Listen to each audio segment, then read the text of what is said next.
যে শীতের সকালগুলো রুটি আর গুড় দিয়ে শুরু হয়, সেই সকালগুলো আমার কাছে খুব স্পেশাল। আজকে আমি বলবো যে কিভাবে এই শীতের দিনগুলো আমি কাটাই। ছোট ছোট মফস্বল শহরে শীত আসে একটু অন্যরকমভাবে। রোদ ছায়ার লুকোচুরির মধ্যে দিয়ে বেলা বয়ে যায়। বেশ ভালো মতন শীত চলে এলেও এবছর এখনো শিউলি ফুল সারা বাড়ি ছেয়ে রয়েছে। আর একটু বেলা হলেই আমার যে কাজটা হয় সেটা হলো পিটুনিয়া বা এই শীতকালীন গাছগুলোর মাটিগুলোকে হাত দিয়ে গুঁড়ো করা। আসলে হাত ছাড়া খুরপি দিয়ে গুঁড়ো করতে গেলে এই ছোট ছোট গাছগুলোর গায়ে লাগতে পারে। সেই কারণেই কিন্তু হাত দিয়ে মাটিগুলোকে মিহি করে দিতে হয়। আর একটা কাজ হলো শুকনো পাতা কুড়োনো। একটা পাতা আবার এখানে রোদে দেওয়া জলে পড়েও গিয়েছে। এই শুকনো পাতাগুলো আমি কুড়োই, প্রতিদিনই কুড়োই আসলে, গাছেদের সার তৈরির জন্য। আবার শুকনো পাতা দিয়ে তৈরি হয় এমন এক রকমের মাটি, যে মাটিতে কিছু গাছ খুব ভালোভাবে বেঁচে থাকে। যেমন এই অ্যাজেলিয়া গাছটা। এটাকে যখন পাহাড় থেকে এনেছিলাম তখন অবস্থা দেখুন।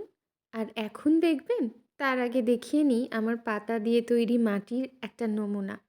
এই যে, এখানে কোনো রকম মাটি আমি ইউজ করিনি, পুরোটাই কিন্তু পাতা পচিয়ে তৈরি।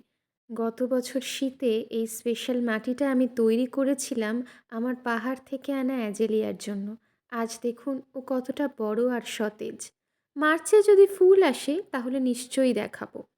আর এটা হলো সর্ষের খোল পচা জল, যেটা সারা বছর আমি গাছে দিয়ে থাকি, বিশেষ করে শীতে। আর এই শীতে গাছে, বিশেষ করে জবা গাছে উপদ্রব হয় মিলিবাগের। সেই জন্য ওদেরকে আমি একটু স্প্রে করে দিই দুদিন অন্তর অন্তর। আর এভাবেই কিন্তু বেলা বয়ে যায়। আমার হাতে বানানো নারকেল তেলটা এই কঠিন শীতে একদম জমে গেছে। ওদেরকে 15-20 মিনিট রোদে রাখলেই এইভাবে আবার আগের অবস্থায় ওরা ফিরে আসে। এটা দেখতে আমার ভারী মজা লাগে। সেই ছোটবেলার অভ্যাসটা আর এখনো গেল না। আর এই শীতে গিজারের তুলনায় কিন্তু রোদে রাখা লোহার বালতির জলই আমার সবচেয়ে বেশি প্রিয়। একটা বোগেনভেলিয়ার পাপড়িও সেখানে পড়ে গেছে। আর এই ব্যালকনিতে রোদে পিঠ দিয়ে বসে পড়তে যে কি ভালো লাগে সেটা মুখে প্রকাশ করার মতন নয়। এভাবেই আমার সারা দিনটা কাটে, সবুজে, শীতের রোদ্দুরে। আজকের ভিডিও এইটুকুই।